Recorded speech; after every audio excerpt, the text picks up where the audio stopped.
Welcome back. You are listening to the home of forbidden romances. Prepare yourself, because tonight's story will leave you breathless. The gunshot didn't kill him, but the silence between us might. I stood at the foot of the hospital bed, my fingers digging into the leather strap of my bag until my knuckles turned a bruised white, watching the chest of the man who had made my life a living hell rise and fall with a rhythmic, mocking peace. Damian Cross, the ruthless titan of industry, the alpha who had crushed competitors and lovers alike under the heel of his Italian loafers, looked deceptively innocent amidst the sterile white sheets and beeping monitors. His eyelids fluttered, the thick lashes parting to reveal irises of molten gold that usually held a glint of sadistic calculation. But today, as his gaze focused and locked onto mine, the sharpness was gone. The predatory edge had dissolved into a pool of confused, terrifying adoration. He reached out, his hand trembling, fingers seeking mine as if I were his lifeline, his salvation, his beloved. "Florian?" His voice rasped, dry and broken, stripped of its usual icy command. "My love, why are you crying?" I froze, the blood draining from my face. My love. He hadn't called me that in 5 years. Not since he forced me into a marriage to save my father's company, only to dismantle it piece by piece before my eyes. Not since he turned me from a proud heir into a gilded bird in his high-rise cage. The doctor, a nervous beta adjusting his glasses, cleared his throat from the corner of the room. "Mr. Hale, as we discussed, the trauma to his frontal lobe was severe. The swelling has receded, but the retrograde amnesia is substantial. He believes it is 5 years ago. He believes." The doctor hesitated, glancing at the monster in the bed who was looking at me with the eyes of a puppy. "He believes you are still in the honeymoon phase." I stared at Damian, the man who, just yesterday, had threatened to exile my sister if I didn't sign over my remaining trust fund shares. The man who had looked at me with cold indifference across a dinner table for half a decade. He didn't remember the cruelty. He didn't remember the infidelity. He didn't remember the hatred. "Florian," Damian whispered again, panic edging into his tone as I refused to take his hand. "Come here, please. Did something happen? Are you hurt?" A dark, twisted laugh bubbled in my throat, threatening to spill over. Was I hurt? He had spent 5 years carving me hollow. But then, my phone buzzed in my pocket. A text from the board of directors. Asterisk stock plummeting. Rumors of Cross's incapacity are leaking. If share price drops below 40, the hostile takeover is triggered. You lose everything. Fix this. Play the part. Asterisk. I looked at the text. I looked at Damian. The irony was suffocating. To save the only thing I had left, my financial freedom, I had to pretend to love the man who had destroyed me. I had to become the doting husband he thought I was, to protect the empire he built on my back. I stepped forward, the heels of my boots clicking sharply on the linoleum. I took his hand. His skin was warm, calloused, familiar in all the worst ways. "I'm here, Damian," I lied, my voice steady, betraying nothing of the venom in my veins. "I'm right here." The penthouse was exactly as we had left it. A mausoleum of glass and steel overlooking the city skyline, devoid of warmth. But to the Damian of 5 years ago, this was our sanctuary. The moment the elevator doors slid open, he leaned heavily against me, his arm draped over my shoulders. The scent of him, sandalwood and rain, filled my senses. It used to make my knees weak. Now, it triggered a fight-or-flight response that made my skin crawl. "I missed this," Damian murmured, pressing a kiss to my temple. I flinched, a visceral reaction I couldn't suppress. He pulled back, his brow furrowing with concern. "Florian? You're trembling." "It's just the shock," I said quickly, guiding him toward the sprawling living room. "The accident. It was violent." "I'm sorry I scared you," he said, his voice dropping to that low, rumbling timbre that used to signal intimacy. He turned me to face him, his large hands cupping my face. His thumbs brushed over my cheekbones with a tenderness that felt like a phantom limb. "I promise," I'll never put you through that again. I love you more than my own life. You know that, right? The lie tasted like bile. I know, I whispered. I need to lie down, he admitted, wincing as a headache likely spiked behind his eyes. Will you stay with me? Just until I fall asleep. I should have said no. I should have called the nurse I had hired. But the text message from the board burned in my mind. Play the part. Of course. We moved to the master bedroom. He stripped off his shirt, revealing the expanse of his chest, the muscles defined and taut. I looked away, staring at the floor. I knew every scar on that body. I knew where he liked to be touched, and I knew exactly how much force he could exert when he was angry. He climbed into the bed. Our bed, which I hadn't slept in for 2 years, and patted the space beside him. I climbed in, fully clothed, lying stiffly on top of the covers. Damien shifted, pulling me against his chest, burying his face in the crook of my neck. He let out a long, contented sigh, his arm wrapping around my waist like a heavy iron band. I had a nightmare while I was in the coma, he mumbled, his voice slurring with exhaustion. Oh, I asked, my body rigid. I dreamt I lost you. I dreamt I became cold. That I made you cry and you looked at me with hate. He tightened his grip, pulling me closer. Thank God it was just a dream. I'd rather die than be that man. I stared at the ceiling, the shadows of the city dancing across the plaster. A single tear escaped the corner of my eye, hot and angry. Yes, I whispered into the darkness. Thank God. The weeks that followed were a psychological torture I hadn't anticipated. I had expected to manipulate him. I had planned to use his amnesia to get him to sign the divorce papers, to transfer the assets, to free myself. I was the one with the memories. I was the one with the power. I was supposed to be the predator now. But Damien made it impossible. He was perfect. He was the man I had fallen in love with at university. He brought me coffee in the morning. He listened when I spoke. He didn't bark orders. He asked for opinions. When he went into the office, against doctor's orders because the shark in him couldn't be fully suppressed, he called me 3 times a day just to hear my voice. Why are you doing this? I asked him one evening. We were on the balcony, the city lights shimmering below. He was pouring wine, a vintage red he used to hoard for himself, now pouring a generous glass for me. Doing what? He asked, genuine confusion in his eyes. Being nice, attentive. He set the bottle down and walked over to me, leaning his hip against the railing. The wind tousled his dark hair, softening his sharp features. Because you're my husband, Florian. And I feel like I'm waking up from a long sleep, and every time I see you, I realize how lucky I am. He reached out to tuck a strand of hair behind my ear. I didn't flinch this time, and that terrified me more than his anger ever had. I was falling for a ghost. I was falling for a man who didn't exist anymore. The moment his memories returned, and the doctor said they would return, this Damien would vanish, replaced by the tyrant who viewed me as property. You're staring, he teased gently. You have a gray hair. I deflected.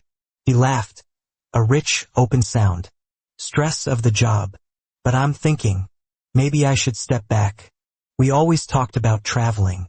Italy. The Amalfi Coast. Why don't we go? Just drop everything and go. My heart skipped a beat. 5 years ago we had planned that trip. Then his father died, he took over the company, and the trip was cancelled. The abuse started shortly after. We can't, I said, my voice hard. The merger with Vane Enterprises. You have to finalize it. Damien frowned. Vane? Your father's company? I thought we agreed to help them stabilize, not merge. I froze. That was the pivotal moment. The betrayal. He had promised to help, but instead, he had hostilely acquired it, stripping my father of his legacy. Things changed, Damien, I said carefully. The market shifted. You decided a merger was the only way to save the assets. He looked troubled. He looked down at his hands, rubbing his temples.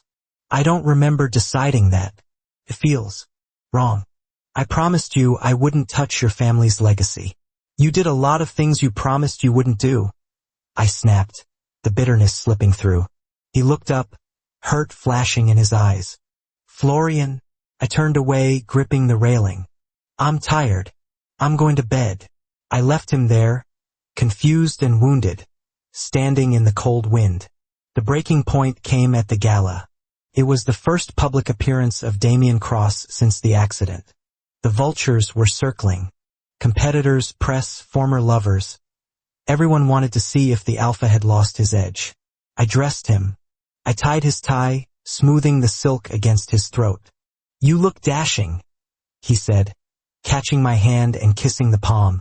Focus, Damien, I instructed, pulling my hand away. Tonight is crucial. Sebastian Thorne is going to try to bait you. He knows about the memory loss. He's going to reference the Shanghai deal. You don't remember it, but you need to act like you killed it because it was beneath you. Do not show weakness. Damien studied me, his expression sobering. You've become very good at this, Florian. The business side. You used to hate it. I had to learn to survive, I said, adjusting his lapel. He caught my wrist. His grip was firm, a flash of the old Damien. Survive? Survive what? Me? The air in the room grew heavy. He was piecing it together. The flinches, the coldness, the hesitation. We're late, I whispered, pulling free. The gala was a Shark Tank. Champagne flowed, but the conversations were laced with arsenic. Damien played his part well, charming the investors, laughing at the right moments. I stood by his side, the dutiful Omega, whispering names and context into his ear. Then Sebastian Thorne approached, a tall, oily alpha with a grudge the size of the building. Damien, Sebastian sneered, holding a drink. Look at you, alive and well, and with your trophies. He glanced at me with a lascivious sneer that made my skin crawl. Damien stiffened beside me. Watch your tone, Sebastian. Oh, come now, Sebastian laughed. Don't pretend you care. We all know how you broke him. We all know the rumors about how you acquired the Vane assets. Tell me, Florian, does he still make you beg for your allowance? The room went silent. I felt the blood drain from my face. It was a humiliation I was used to, but hearing it out loud, in front of the new Damien, was unbearable. Damien didn't speak. He stared at Sebastian, and then he looked at me. He looked at the shame burning in my cheeks. And then he snapped. It wasn't the calculation of a CEO. It was the primal rage of a protective alpha. Damien moved faster than I thought possible. He grabbed Sebastian by the throat and slammed him against the nearest pillar. Glasses shattered. The crowd gasped. Say one more word about my husband, Damien growled, his voice a low, thunderous vibration that rattled the room. And I will tear your tongue out of your head. Sebastian choked, clawing at Damien's hand. Damien, stop! I cried out, grabbing his arm. Everyone is watching. The stock. Damien didn't care about the stock. His eyes were blown wide, pupil-less gold. He was operating on instinct. But as he looked at me, at the fear in my eyes, something shifted. He blinked. He let go of Sebastian, who slid to the floor coughing. Damien stumbled back, clutching his head. He let out a ragged gasp of pain. Damien? I reached for him. He looked at me, but the look was different. The softness was fracturing. The confusion was being replaced by a dawn of horrifying clarity. Florian, he choked out. The merger. The Shanghai deal. I remember. He fell to his knees in the middle of the ballroom, surrounded by shattered glass and terrified elites. We drove home in silence. The chauffeur kept the partition up. Damien sat on the far side of the seat, staring out the window. The air between us was no longer awkward. It was charged with electricity. He remembered. I could tell by the set of his jaw, the tension in his shoulders. The monster was back. When we entered the penthouse, I went straight to the liquor cabinet. I needed a drink before he kicked me out, or worse, before he locked me back in the cage. Leave it, Damien said. His voice was cold, sharp. I poured the whiskey anyway. I don't take orders from you tonight, Damien. You made a scene. The board is going to be furious. I don't care about the board. I turned to face him. He was standing in the center of the room, looking at me. But he didn't look angry. He looked devastated. I remember everything, he said softly. I remember the wedding night. I remember forcing you to sign the papers. I remember the night you cried yourself to sleep on the floor and I walked over you. I took a sip of whiskey, the burn grounding me. Welcome back, Damien. He took a step toward me. I tensed, setting the glass down. Why? He asked. Why did you stay? Why did you help me these past weeks? You should have let me rot.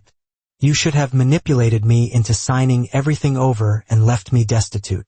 I needed the stocks to stabilize, I said, reciting my rehearsed line. I needed to protect my investment. Liar, he growled. He closed the distance, pinning me against the bar. But he didn't hurt me. He caged me in with his arms, his forehead resting against mine. He was shaking. You stayed because you are a better man than I will ever be. You stayed because somewhere, deep down, you still hoped. I don't hope for anything from you, I spat, though my voice wavered. You should hate me, Damien whispered, his voice cracking. I hate me. God, Florian. I remember how I treated you and I want to tear my own skin off. He pulled back, reaching into his inner jacket pocket. He pulled out a folded document. What is that? I asked. I had my lawyer draw this up this morning. Before the memories came back fully, I had a feeling that I had sinned against you. He placed the paper on the bar. It's the Vane Company, he said, fully restored, plus half of Cross Industries, and divorce papers, signed. I stared at the documents. It was everything I wanted, everything I had schemed for, freedom, vindication. You're letting me go? I asked, looking up at him. I'm setting you free, he corrected. His eyes were wet. The great Alpha CEO was crying. I don't deserve you. I never did. The man I was these last few weeks. That's who I wanted to be for you.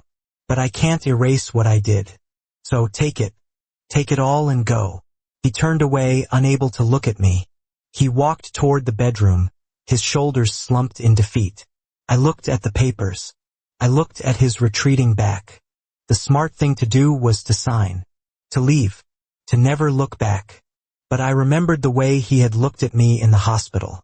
I remembered the way he defended me tonight. The man who did that wasn't gone. He was buried under the trauma of his own ambition. And for the first time in 5 years, he had bowed his head. Damien, I called out. He stopped, his hand on the doorframe. You forgot one thing. He turned slowly. What? The Shanghai deal, I said, walking toward him. I picked up the papers and tore them in half. The sound ripped through the silence of the room. His eyes widened. Florian, what are you doing? I stopped in front of him. I reached out and took his tie, pulling him down until our faces were inches apart. You broke me, Damien. You don't get to just sign a paper and walk away to clear your conscience. That's too easy. Then what do you want? He breathed, his gaze dropping to my lips. I want to see if you can keep that promise, I whispered. You said you'd spend the rest of your life apologizing. You said you'd be the man I deserved. I will, he swore, desperate. I'll do anything. I'll crawl if you want me to. Good, I said, brushing my thumb over his lower lip. Because now I hold the leverage. You aren't the master of this house anymore, Damien. I am. He shivered, the submission radiating off him in waves. Not out of weakness, but out of devotion. He dropped to his knees right there on the hardwood floor, wrapping his arms around my waist, pressing his face into my stomach. Teach me, he murmured into my shirt. Teach me how to love you again. I looked down at the Alpha CEO, the tyrant, the amnesiac, kneeling at my feet. The power dynamic had shifted, not by force, but by surrender. And that is how the Omega finally conquered the king. If you enjoyed seeing Florian take total control, destroy that like button. And tell me in the comments, would you have torn the papers or taken the money and run? I'll be reading your answers. Subscribe for the next chapter. Until then,